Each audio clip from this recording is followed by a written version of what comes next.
The following is a project of our nonprofit newsroom. Support Midcoast Morning and local community-centered journalism today by signing up to be a monthly sustaining donor at chly.ca/donate. It doesn't take much money to support local news.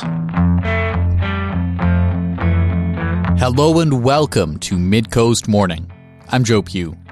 In the lead up to this year's federal election, Midcoast Morning is bringing you interviews with our local candidates in the Nanaimo-Ladysmith Riding. There are 5 candidates on the ballot, each of whom ran in the 2021 election. Incumbent MP Lisa Marie Barron is running for the NDP. Tamara Cronus is representing the Conservative Party. Paul Manly is running for the Greens. Michelle Corfield is representing the Liberals. And Stephen Welton is running for the People's Party of Canada. Today on the program, we bring you interviews with Paul Manly and Michelle Corfield.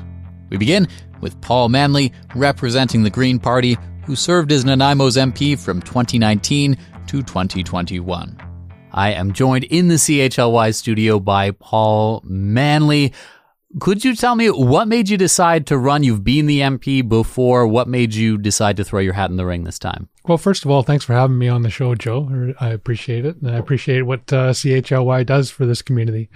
I decided to run.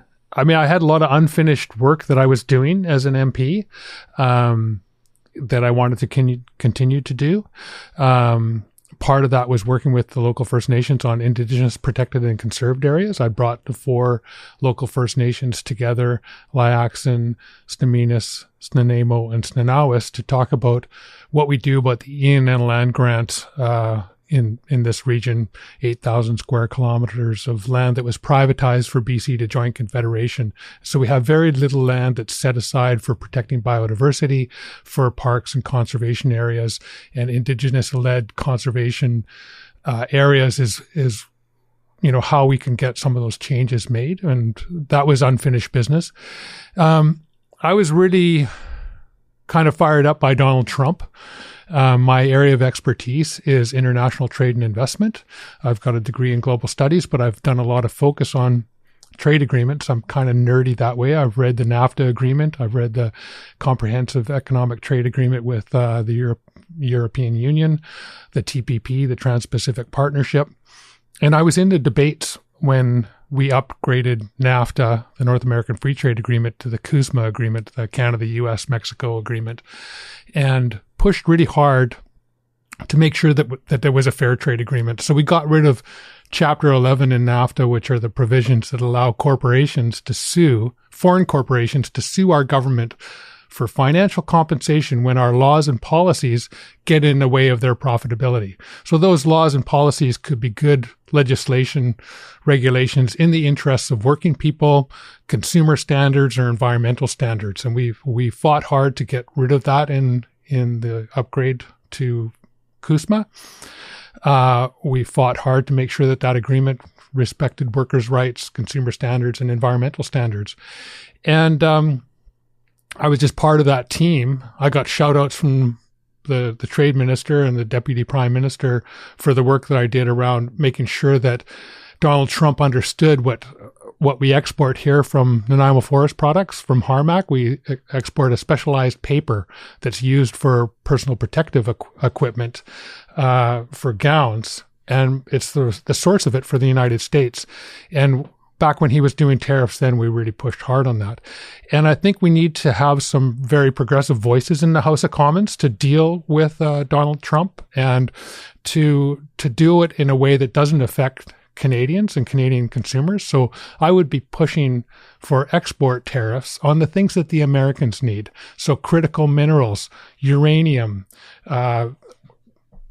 things like banning the export of raw logs, electricity, fossil fuels, the raw resources that we give to the United States. Potash is another one that they get a lot from Canada. And they put tariffs on Canada. Let's put tariffs on the raw resources that they want. Let's build strategic reserves of those items. We don't have a strategic reserve energy reserve in Canada.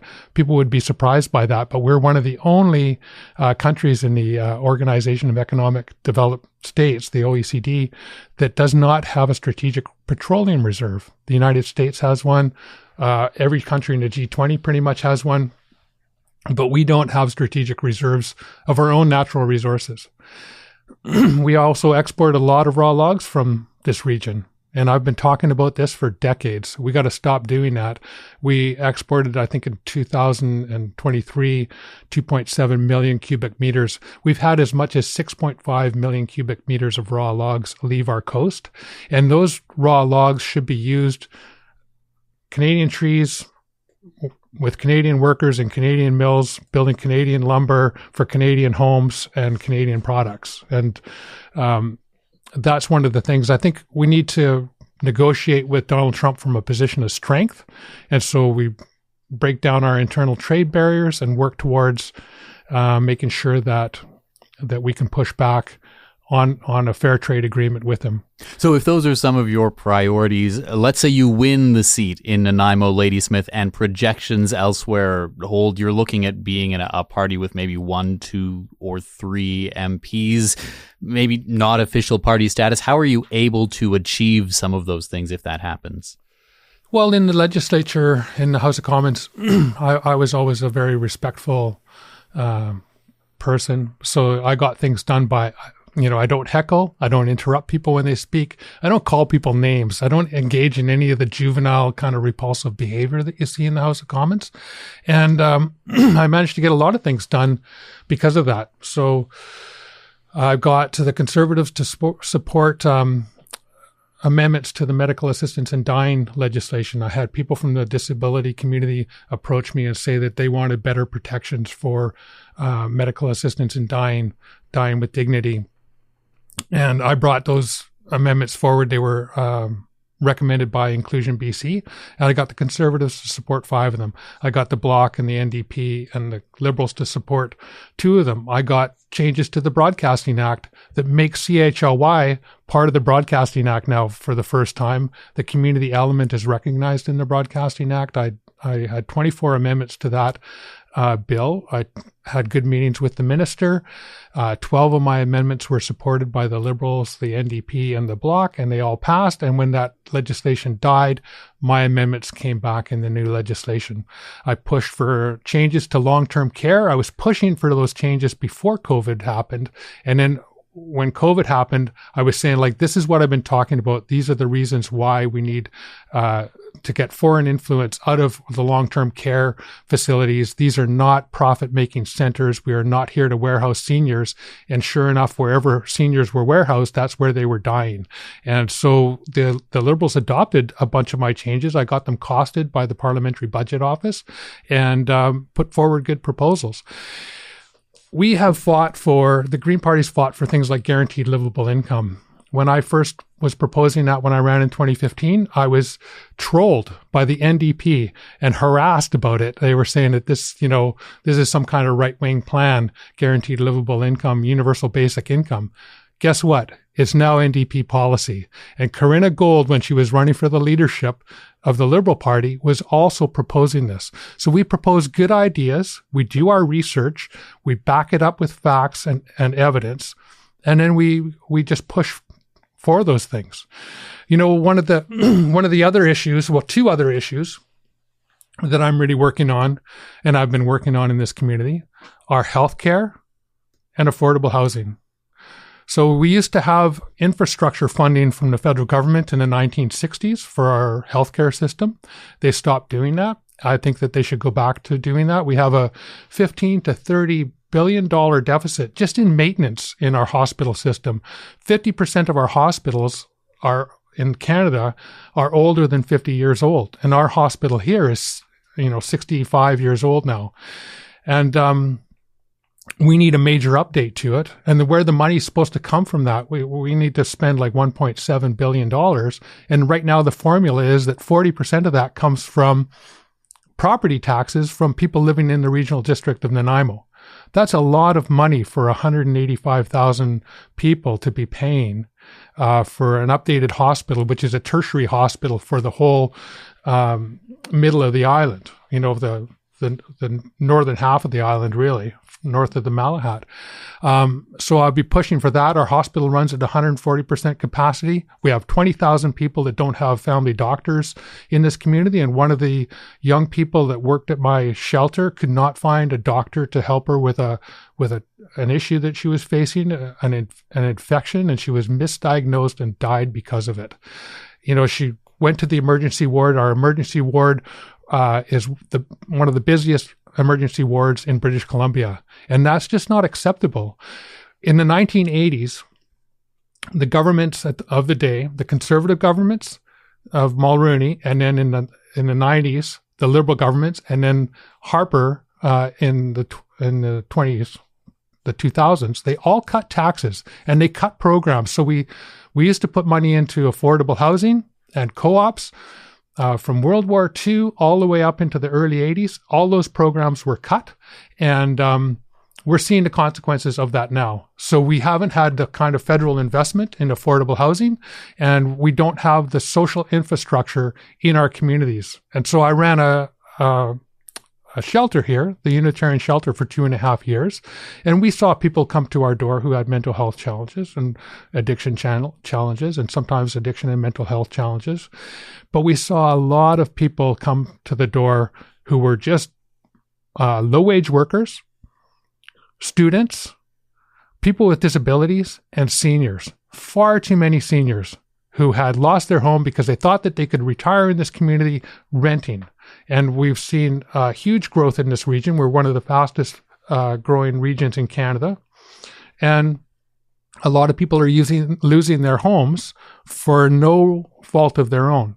And, the oldest person that showed up at the shelter was a male who was 83 years old. The oldest female was 75. So we have a lot of vulnerable people who are losing their homes. And we need the government to come back into funding affordable housing, not with the models that we see now where it's only 10 years of affordable housing and then it goes to market rate, or another program where it's 20 years and then it goes to market rate. We need to ensure that those housing units are covenanted and that they remain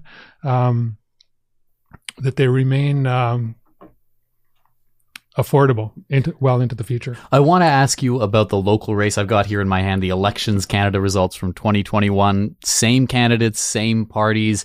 It was a real tight three-way race. You were in third place with 25.7% of the vote.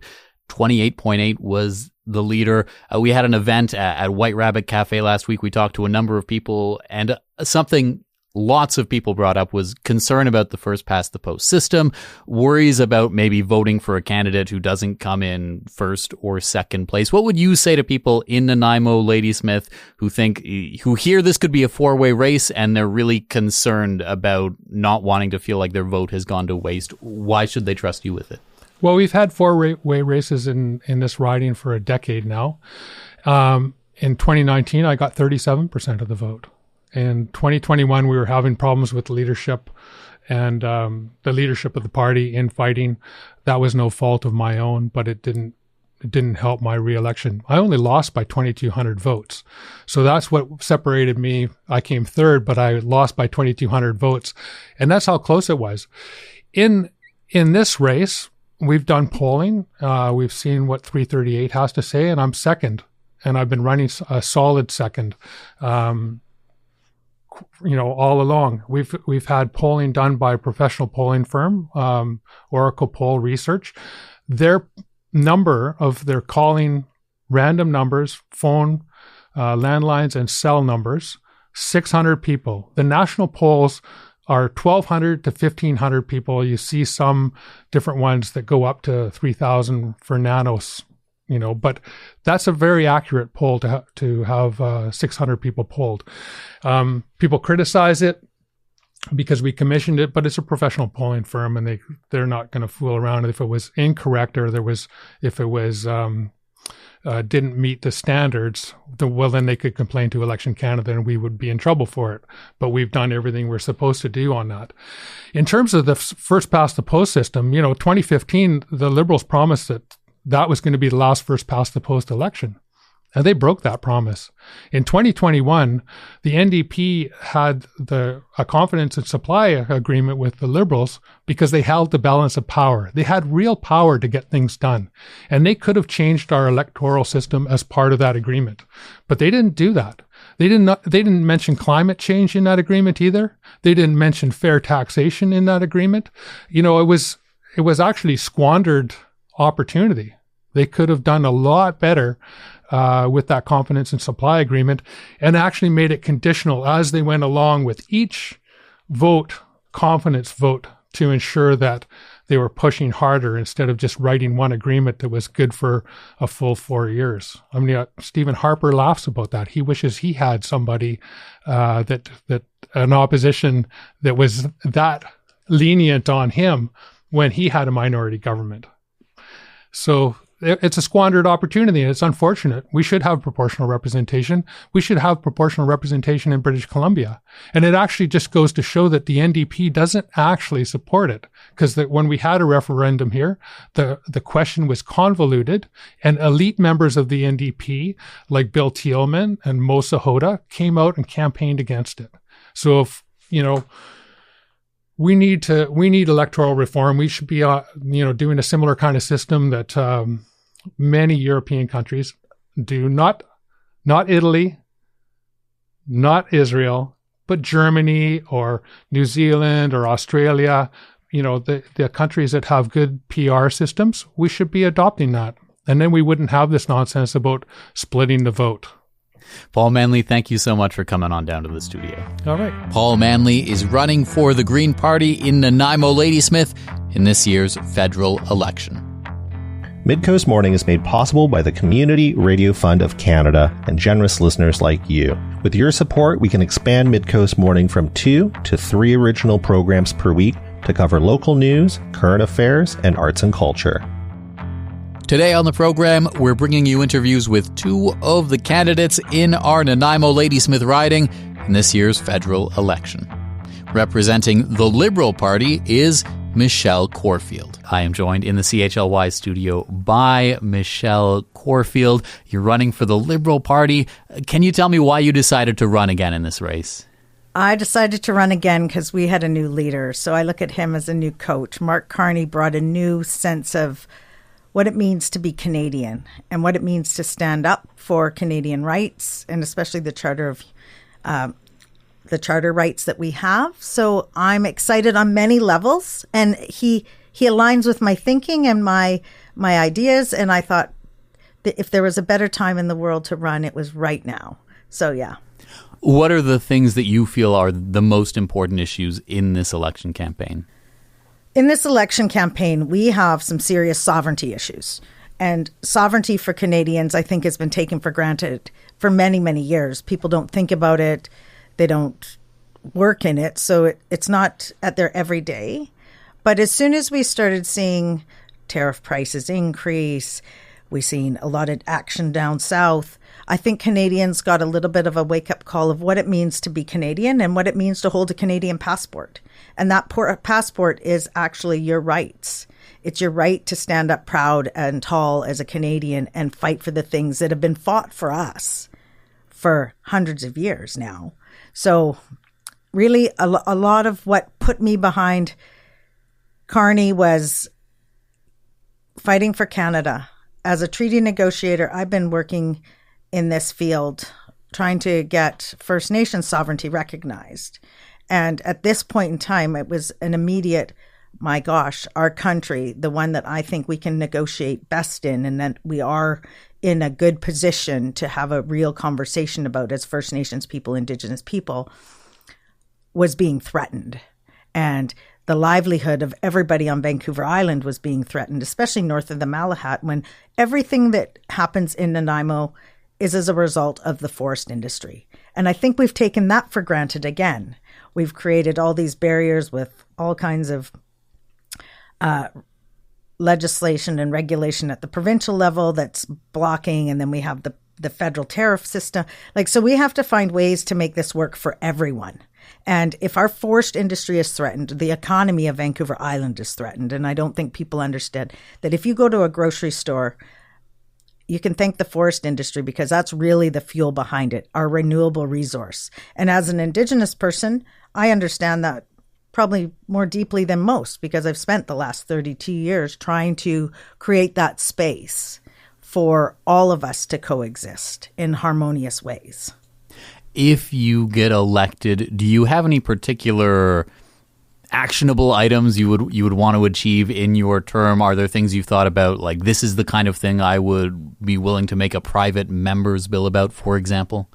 Well, I would make a private member's bill if I had to, but I don't, because I actually brought all the forest industry, all the primary, secondary, and tertiary industry leaders together, and we created a Vancouver Island strategy and a solutions table that I presented already to the Prime Minister. And he said in a private meeting, Michelle, we're completely aligned. So some of the things that I have been working on during this campaign have come to fruition. I mean, also ensuring Indigenous rights and reconciliation is paramount. It's still a part of the core mandate of the Liberal Party, and I advocate for that. And I just seen yesterday that all of the housing and all the doctor shortages and the healthcare and all of that is included in the plan. So I don't necessarily have to bring a private member's bill because the Carney team, and I call it MC squared, we're aligned. So we're good to go. And I'm pushing hard on the hospital tower. I believe with over almost 500,000 people living north of the Malahat that we deserve tertiary care. We deserve to be cared for in the places that we are, and having to always leave. And you know, the hospital here, there's not enough beds. There's not enough doctors. We don't have the care that we need. And I think people have been playing politics with our healthcare. And healthcare in Canada is a right. And I think the federal government is ready to step up and fill some of the holes that maybe the municipalities and the provincial government have.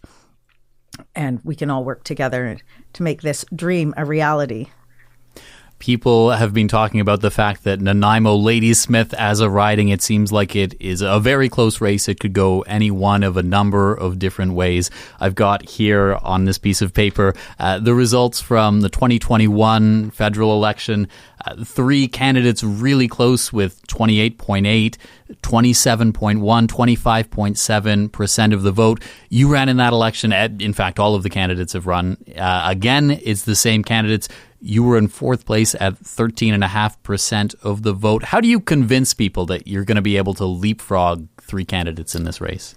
I don't necessarily believe that it's convincing that needs to happen. I think at that time there was a lot of misinformation about the BC Liberals and the Liberal Party itself. I mean, that's finally gone away, right? We had voter confusion between parties. We also had a different leader. Mark Carney is a much different leader. So like I like to talk about hockey, let's talk about hockey. We got a new coach. He's going to take us to the Stanley Cup. That's Mark Carney, and I want to be on the front line. Last week we had an event, CHLY. We went to a local cafe and we talked to a number of people, and they were concerned about maybe with the first past the post system, concerned about maybe their vote not going to the candidate who comes in first or second, and them feeling like, you know, if they're thinking about this idea of how do I vote strategically, how do I even decide who to do that for? What's your approach to thinking about that entire situation in this riding? So you must remember, women and Indigenous people didn't get the right to vote till 1951. So it's not a right I throw away at all. It's something that people fought hard for us to have. So to think that I would not vote with my heart or my conscience is absolutely absurd to me. So right there, I always tell people, vote with your heart, vote with your conscience. Polls aren't going to tell you anything. Nothing happens until the day that the ballot is cast. And I'll also say that, again, those are polls, different people, different leaders. They're not reflective of the current times. So we have to look deeper and think about what we're doing. Like, make a conscious effort when you step into that ballot box. Do your part as a Canadian to understand who the candidates are and what they represent. And do you see yourselves in them? Because reality is, we have to make a conscious effort. It's not about it's not about handing somebody your vote just because. Look at who they are. So I really believe that. And because of where I come from, right? Being a woman, being Indigenous, not having the right to vote, to me, it's really important And it's a right as Canadians, and we need to exercise that right. And we have to use our own thoughts and our own ideas to see what we need for ourselves. Two of the other candidates in this race have already been the MP for Nanaimo-Ladysmith. People can go and look at what they've said in the House of Commons or what they've tried to achieve. On your end, is there anything about your career, your background you'd like to highlight for people who may not have the same awareness? Sure. I've actually participated in, I think I've written 4 or 5 different parts of legislation already. It's already enshrined in legislation that I helped to do. Right here in Nanaimo, we can talk about the things that I've done. Save Nanaimo Harbor, creating and securing access to Protection Island so that they could always come and go freely from the harbor down here.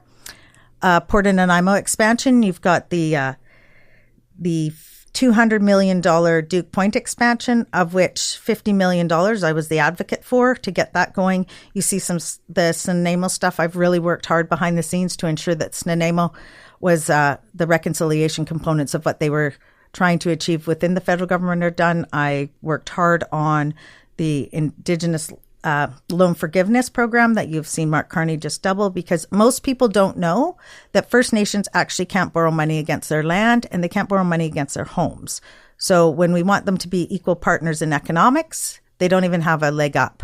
They're actually tied, because they can't borrow money to actually get involved. So creating space for that was really important. Also, the Steve Smith Bike Park. I'm the founder of the Steve Smith Foundation, and we created the Steve Smith Bike Park. One of the things, I facilitated the successful conclusion of the Colliery Dams issue when we seen the landowners below the dam not be able to get house insurance because they weren't willing to create the spillway, and there was a lot of people involved in that. But bringing everybody together, creating that solution to find a workable solution that met everybody's needs. So those are some of the highlights. Is there anything in this federal election campaign so far you feel like people, the media, etc., aren't talking enough about that you want to give more oxygen to? Well, I'm really trying to highlight the forest industry and the impacts that it's having with the tariffs and what it means to Vancouver Island. We have coastal timber that is some of the best fiber in the world, and we have to find export markets for that. I believe that we need and should have the hospital tower built with the cath lab to ensure that we have primary, secondary, and tertiary care. We need more doctors. There's a whole bunch of stuff, and I'm really getting concerned more as I look around and see what's happened with our downtown core. I'm really worried about that we probably have lost the war on drugs, and we have to find a solution to the fentanyl crisis, because what we're doing, and we keep doing the same things over and over, is the definition of insanity, and we have to find a sane way forward. And I think that's bringing everybody together to talk about real solutions to make sure that we don't leave people behind or have others that are impacted as a result of a decision. So we need to know, the risks associated when we do things. So I really think that there's an opportunity there to create a safe space, to have a dialogue, to bring all the parties together, to have a real discussion about what's going on. On that front, on that issue, do you have any policy suggestions to bring forward, or do you feel like it's really about creating that space first? Well, of course, I have some ideas, but I believe the best solution is when you bring everybody together and you build those bridges together, because then everybody has buy-in and everybody sees themselves in the result. And collectively, it's a stronger decision. So yes, probably I'll release some stuff in a few days. We're getting short on campaign time, but yeah, I have a few ideas, but I really would like to spend some time. But I have actually focused mostly trying to get the hospital tower situation fully understood and look at the differentiation between power. And I will say this, I'm not shy about it anymore. Yeah, those two people ran and those two people served as MPs, but they weren't at the table. They weren't making decisions. One could make recommendations and couldn't even sit in a committee. The other one was in a committee but wasn't making any real decision. And basically, she supported 91% of the Liberal vote. So vote Liberal. How do you respond to people who are maybe concerned that historically Vancouver Island hasn't elected that many Liberals in a very long time? I tackle it like this. The NDP party of the Dave Barrett time and those times, that's long gone. That is not the same party you see today. Same in the Conservative. It is not that party that that your father or your grandfather would have been a member of. It's something much different now. And the Greens, they find their strength. It's a very conservative party. I don't know much about them other than they're rooted in conservatism. So that was my only understanding there. When you say they're rooted in conservatism, what do you mean? Can you expand on that? That's the basis of their party platform. But what's conservatism in what sense? Oh, the conservative ideologies. Yes. Could you give me an example? No, I'm just going to leave it at that. People need to, you know what? I really want people to start researching and looking. The world is their oyster now. You can access good information at any time through a phone, through the web. I think people really need to research the parties and their ideologies to see what they're aligned with. But I will say this, politics have changed. It's a new game, and you have to make sure that you're aligned. When you say politics have changed, it's a new game. Can you tell me about your experience playing that game and what you mean by it? Well, I come from a First Nations community. I have a hereditary chief. We do not elect people. I am born into my position. I am a direct descendant of Chief Wickedinish all day long. That never changes. In politics, and I was the leader of the Nanaimo Tribal Council, elected by my people. Here, you run and you have to make sure that you align with the party, right? So number one is, as a candidate, I have to make sure that every value and principle that I have aligns with the party. So that was why I chose the Liberal Party, because they aligned with my values and principles. And then from there, you look outward. And so now what I see is vitriol, hate. The attack ads got to stop. My 3-year-old granddaughter's watching TV, seeing this. I'm being stalked. I'm being threatened online. The hate and just the level. I am a person, and I've built my entire career hard on facts, light on people. Being a Canadian politician should not be putting your life at risk when you step out of a door. I really do not believe that.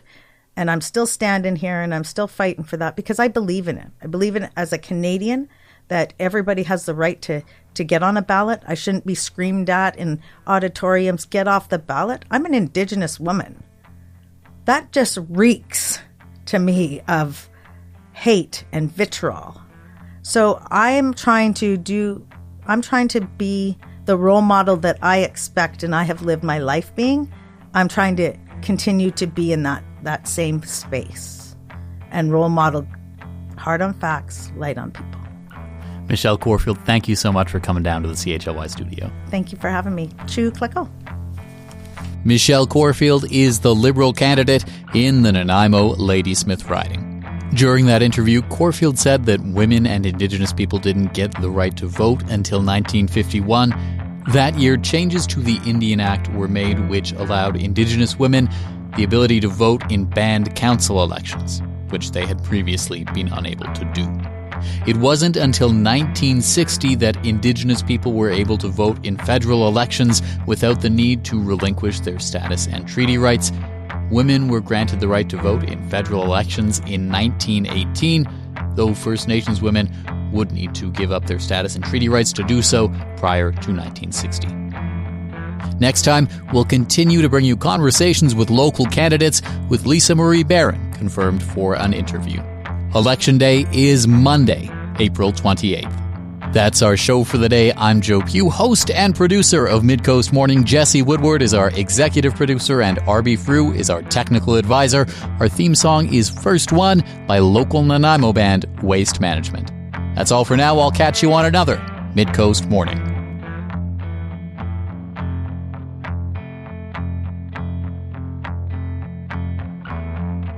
Midcoast Morning would not be possible without the funding of the Community Radio Fund of Canada's Radio Meters program and listeners like you.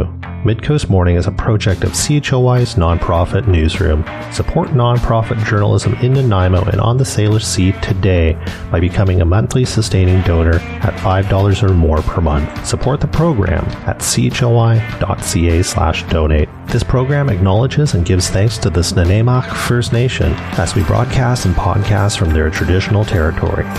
Thanks for listening.